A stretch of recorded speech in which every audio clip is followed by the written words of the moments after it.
MLA Bhuma Akhila Priya AP TDP అధ్యక్షుడు పల్లా శ్రీనివాస్ తో భేటీ అయ్యారు. ఆళ్లగడ్డలో జరుగుతున్న రాజకీయ పరిస్థితులపై చర్చించారు. పల్లా శ్రీనివాస్ తో పలు కీలక విషయాలు చర్చించినట్లు ఎమ్మెల్యే తెలిపారు.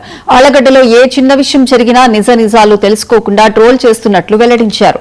ఆళ్లగడ్డలో భూమా నాగిరెడ్డి, శోభా నాగిరెడ్డి ఏ విధంగా రాజకీయాలు చేశారో అదే విధంగా చేయాలని తనకు సూచించినట్లు అఖిల ప్రియ వెల్లడించారు. వేచి చూస్తున్న రోజు ఈరోజు మరి తెలుగుదేశం పార్టీ కార్యాలయానికి రావడం జరిగింది. పల్లా శ్రీనివాస్ గారిని కలవడం జరిగింది. చాలా విషయాలు చర్చించడం జరిగింది. ఎందుకంటే ఆళ్లగడ్డలో ఎప్పుడు ఏ చిన్నది జరిగినా కూడా చాలా పెద్ద సెన్సేషన్ అవ్వడము గత కొన్ని సంవత్సరాల నుంచి చూస్తూనే ఉన్నాం. అది మా తల్లిదండ్రులు ఉన్నప్పటి నుంచి కూడా. కాకపోతే ఇప్పుడున్న ఏదైతే సోషల్ మీడియా ద్వారా ఏ చిన్నది జరిగినా అది వాస్తవా అవాస్తవా అని చూడకుండా అది చాలా హైప్ రావడంతో ఒక కన్ఫ్యూజన్ క్రియేట్ కాకూడదనే ఒక నమ్మకంతో మేమే ఈరోజు పల్లా శ్రీనివాస్ గారిని కలిసి అన్ని విషయాలు కూడా క్లారిఫికేషన్ ఇవ్వడం జరిగింది. జిల్లాలో ఏం జరుగుతుంది, ఆళ్లగడ్డలో ఏం జరుగుతుంది అన్ని కూడా చర్చించడం జరిగింది.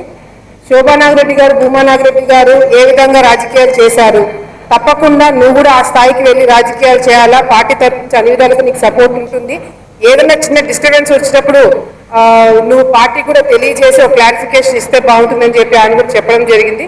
సో ఒక చాలా జనరల్ డిస్కషన్ ఈరోజు చేయడం జరిగింది. మా తరఫు నుంచి కూడా ఎప్పటి నుంచో చెప్పాలనుకున్న క్లారిఫికేషన్స్ అన్ని కూడా ఈరోజు పల్లా శ్రీనివాస్